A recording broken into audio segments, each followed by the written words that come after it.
ಇದು ಈಗ ಮೈಸೂರಿನ ಮಾಜಿ ಸಂಸದ ಟಿಕೆಟ್ ವಂಚಿತ ಪ್ರತಾಪ್ ಸಿಂಹ ಅವರ ಪಾಸನ್ನು ಪಡ್ಕೊಂಡು ಇದೇ ಸದನದಲ್ಲಿ ಬಂದು ಸ್ಮೋಕ್ ಬಾಂಬ್ ಹಾಕಿದಾಗ ಇದೇ ಸದನದ ಸ್ಪೀಕರ್ ಆಗಿದ್ದವರಿಗೆ ಗುಪ್ತಚರ ವರದಿ ಇರಲಿಲ್ವಾ, ನಮ್ಮ ಸದನದ ಮೇಲೆ ಇಂಥ ದಾಳಿ ಆಗುತ್ತೆ ಅಂತ. ಒಂದು ಹಿಂದೆ ಪಾರ್ಲಿಮೆಂಟ್ ಮೇಲೆ ಅಟ್ಯಾಕ್ ಮಾಡಿದಾಗ ಸ್ಪೀಕರ್ಗೆ ಗುಪ್ತಚರ ಮಾಹಿತಿ ಇರಲಿಲ್ವಾ, ಸಂಸದರೇ ಬರಕ್ಕೆ ಹೋಗ್ಬೇಡಿ, ನೀವು ನಿಮ್ಗೆ ಈ ಪಾರ್ಲಿಮೆಂಟ್ ಅಟ್ಯಾಕ್ ಮಾಡ್ತಾ ಇದ್ದಾರೆ ಉಗ್ರಗಾಮಿಗಳು, ನೀವು ಎಲ್ಲೆಲ್ಲಿ ಇರ್ತೀರೋ ಅಲ್ಲೇ ಮನೆಗೆ ಓಡಿಬಿಡಿ ಅಂತ ಹೇಳಬೇಕಾಗಿತ್ತಲ್ಲ ಸ್ಪೀಕರ್ ಅವರು.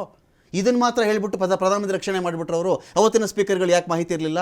ಗುಪ್ತಚರ ಈ ಇನ್ಫಾರ್ಮೇಷನನ್ನು ನಿಮ್ಮ ಸರ್ಕಾರದಲ್ಲಿ ಯಾರ್ಯಾರಿಗೆ ಶೇರ್ ಆಗ್ತಿದೆ ಇನ್ಫಾರ್ಮೇಷನ್ ಹಾಗಾದರೆ ಅದರ್ ದ್ಯಾನ್ ಪ್ರೈಮ್ ಮಿನಿಸ್ಟರ್? ಹೊರಗಿನಿಂದ ಅಟ್ಯಾಕ್ ಮಾಡಂತ ಪಾರ್ಲಿಮೆಂಟ್ ಅಟ್ಯಾಕ್ ಬಗ್ಗೆ ಮಾತಾಡಬೇಕಾದಾಗ ಯಾವ್ದು ಸದನದ ಪರಿಮಿತಿಯಲ್ಲಿ ಇರುತ್ತೋ ಅದು ಆ ಮಾಹಿತಿ ಸಭಾಧ್ಯಕ್ಷರಿಗಿರುತ್ತೆ. ಸದನದಿಂದ ಹೊರಗಡೆ ಬಂದು ಅದೇನೆ ಒಂದು ಕ್ರಮ ಇಲ್ಲ, ಸೇಫ್ ಗಾರ್ಡ್ ಮಾಡ್ಕೊಂಡ್ಬಿಟ್ರಿ ಪ್ರತಾಪ್ ಸಿಂಹ ನೀವೆಲ್ಲರೂ. ಸೇಫ್ ಗಾರ್ಡ್ ಯಾರು ಮಾಡಿಲ್ಲ ಸರ್. ಸೇಮ್ ಎಕ್ಸಾಂಪಲ್ ಈಗ ಮೊನ್ನೆ ನಡೆದಂತ ಸದನದಲ್ಲಿ ಇದೇ ಶಿವಲಿಂಗ ಗೌಡ್ರು ಯಾವ ಪದಗಳನ್ನ ಇದು ಮಾಡಿದ್ರು. ನಾವೇನು ಸಮರ್ಥನೆ ಮಾಡಿಲ್ವಲ್ಲ ಅವ್ರನ್ನ ಯಾರನ್ನು. ಇದೇ ಸ್ಪೀಕರ್ ಮುಸಿ ನಗ್ತಾ ಇದ್ರು, ಈಸ್ ಕಸ್ಟೋಡಿಯನ್ ಹೇಳ್ಬೇಕಾಗಿತ್ತು. ನೀವು ಮಾತಾಡ್ತಾ ಇರುವಂತ ಪದಗಳು ಅಸಂವಿಧಾನಿಕ, ಪಾರ್ಲಿಮೆಂಟ್ರಿ ಅಂತ ಸ್ಪೀಕರ್ ಶಿವಲಿಂಗೇಗೌಡರು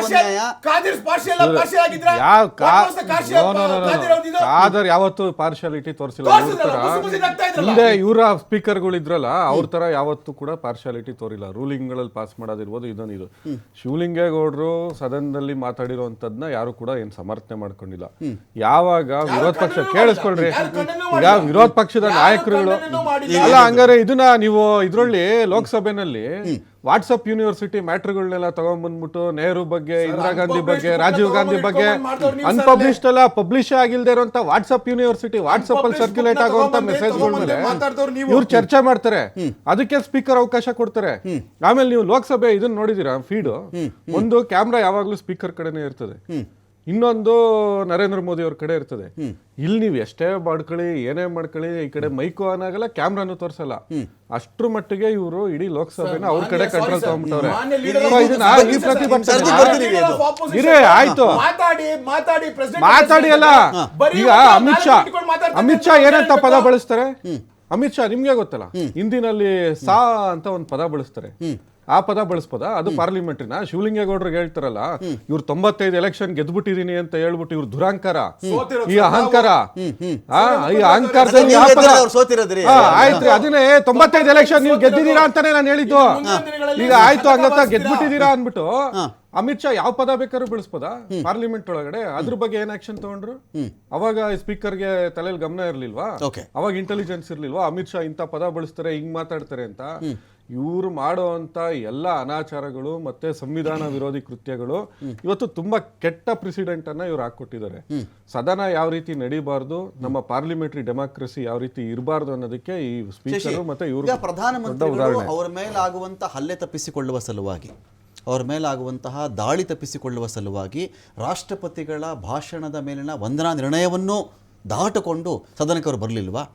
ನಾನು ಹೇಳಿದ್ನಲ್ಲ ಮುಂದೆ ಹಲ್ಲೆ ತಪ್ಪಿಸ್ಕೊಳ್ಳಕ್ಕೆ ಏಟ್ ಹೊಡೆದು ಬಿಡ್ತಾರೆ, ಮಹಿಳೆಯರು ಹೊಡೆದು ಬಿಡ್ತಾರಲ್ಲಿ. ಯಾವುದು ಇಲ್ಲ, ಪಲಾಯನವಾದ ಮಾಡೋದು ಅಷ್ಟೇ. ಪಲಾಯನ ಮಾಡೋದು ಯಾವುದು ಮಾಡೋಕ್ಕೂ ಸಾಧ್ಯನೇ ಇರ್ತಾ ಇರ್ಲಿಲ್ಲ, ಮಾಡ್ತಾನೂ ಇರ್ಲಿಲ್ಲ. ನನ್ನ ಪ್ರಕಾರ ಪ್ರತಿಭಟನೆಗಳಂತ ಆಗ್ತಾ ಇದ್ದ. ನಾನು ಆಗ್ಲೇ ಉಲ್ಲೇಖ ಮಾಡಿದೆ, ಮನಮೋಹನ್ ಸಿಂಗ್ ಅವ್ರ ಜೊತೆ ಸುಮಾರು ಬಾರಿ ಎಲ್ಲರೂ ಹೋಗಿ ನಿಂತ್ಕೊಂಡ್ರು, ಯಾರು ಏನು ಅವ್ರ ಮೇಲೆ ಹಲ್ಲೆ ಮಾಡ್ಲಿಲ್ಲ. ಹಾಗೆ ಈಗ 15 ಮಹಿಳಾ ಸದಸ್ಯರು ಹೇಗೆ ಹಲ್ಲೆ ಮಾಡಕ್ ಸಾಧ್ಯ? ಹಲ್ಲೆ ಮಾಡಿದ್ರೆ ಅಲ್ಲಿ ಇರ್ತಕ್ಕಂಥ ಗಾರ್ಡ್ಸ್ ಎಲ್ಲ ಅವ್ರನ್ನ ಗಾರ್ಡ್ ಮಾಡ್ತಾ ಇದ್ರು. ಅಲ್ಲ, ಯಾರಾದ್ರೂ ಅಲ್ಲಿ ಕರಾಟೆ ಬ್ಲಾಕ್ ಬೆಲ್ಟ್ಗಳು, ಬಾಕ್ಸಿಂಗ್ ಚಾಂಪಿಯನ್ಗಳು, ಹಿಂದೆ FIR ಚಾರ್ಜ್ ಶೀಟ್ ಇದ್ದಂತವ್ರು, ಹಲ್ಲೆ ಪ್ರಕರಣದಲ್ಲಿ ಪೊಲೀಸ್ ಕೇಸಲ್ಲಿ ಬೇಕಾಗಿದ್ದವ್ರು ಇದ್ರ ನೋಡಿ. ಹಲ್ಲೆ ಪ್ರಕರಣಗಳಲ್ಲಿ, ರೇಪ್ ಪ್ರಕರಣಗಳಲ್ಲಿ, ಕ್ರಿಮಿನಲ್ ಪ್ರಕರಣಗಳಲ್ಲಿ ಜಾಸ್ತಿ ಇರ್ತಕ್ಕಂಥದ್ದು ಬಿಜೆಪಿ ಅವರದೇ ಇರ್ತಕ್ಕಂಥ FIR ಬೇರೆ ರಿಪೋರ್ಟ್ ಆಗ್ಬಿಟ್ಟಿದೆ. ನಿಮ್ ಪ್ರಕಾರ ಅತಿ ಹೆಚ್ಚಾಗಿದೆ, ಅತಿ ಹೆಚ್ಚು ಬಿಜೆಪಿನವರದು ಅಂತ ಹೇಳ್ತಾ ಇದ್ದಾರೆ. ನಮ್ಮ ಪಾರ್ಟಿನವ್ರದ್ದು ಇರ್ಬೋದು, ಕ್ರಿಮಿನಲ್ ಅಫೆನ್ಸ್ಗಳು ಇರ್ಬೋದು, ಕಾಂಗ್ರೆಸ್ದು ಇರ್ಬೋದು, ಆದ್ರೆ ಅತಿ ಹೆಚ್ಚು ಅವ್ರದ್ದು ಆಗಿದೆ. ಅದರಲ್ಲಿ ಈಗ ಜ್ಯೋತಿಮಣಿ ಅವ್ರ ಮೇಲಾಗ್ಲಿ ಅಥವಾ ಈ ಕಡೆ ವರ್ಷ ಅವ್ರ ಮೇಲಾಗ್ಲಿ ಈ ತರದ ಹಲ್ಲೆ ಕೇಸ್ಗಳಿದ್ದೆ, ಅವ್ರು ಯಾರಿಗಾದ್ರೂ ಹಲ್ಲೆ ಮಾಡಿದ್ದಾರೆ ಅಂತ ಹೇಳಿ ನೋಡಿ. ಇದುವರೆಗೂ ವರದಿ ಪ್ರಕಾರ ಯಾವುದೂ ಇಲ್ಲ ಅಂತಹ ಕ್ರಿಮಿನಲ್ ಹೋಗ್ಬಿಟ್ಟಿದ್ರು, ಅಲ್ಲಿ ಹಲ್ಲೆ ಆಗ್ಬಿಡ್ತಿತ್ತು ಅಂತ. ಅದು ತಪೋಕಲ್ಪಿತ ಒಂದು ಈ ದೇಶದ ಜನಕ್ಕೆ ಹೊಸ ಒಂದು ಆಯಾಮವನ್ನು ಹುಟ್ಟು ಹಾಕ್ತಾ ಇದ್ದಾರೆ. ಏನೋ ಒಂದು ಹೊಸ ಇವ್ರಿಗೆ ತಪ್ಪಿಸ್ಕೊಳ್ತಾ ಇದ್ದಾರೆ. ಇವರ ವೈಫಲ್ಯಗಳನ್ನ, ಇವ್ರ ಕೇಂದ್ರ ಸರ್ಕಾರದ ವೈಫಲ್ಯಗಳನ್ನೆಲ್ಲ ಮುಚ್ಕೋಬೇಕು. ಈಗ ಜನನ ಡೈವರ್ಟ್ ಮಾಡಬೇಕು, ಜನರನ್ನ ಅನುಕಂಪ ತಗೋಬೇಕು. ಪ್ರಧಾನಮಂತ್ರಿ ಮೇಲೆ ಹಲ್ಲೆ ಆಗ್ತಾ ಇದೆ ಅಂತ ಹೇಳಿ ಅನುಕಂಪ ತಗೊಂಡು ಆ ನಿಟ್ಟಿನಲ್ಲಿ ಹೊರಹೊಮ್ಮೋದಕ್ಕೆ ಹೋಗ್ತಾ ಇದ್ದಾರೆ.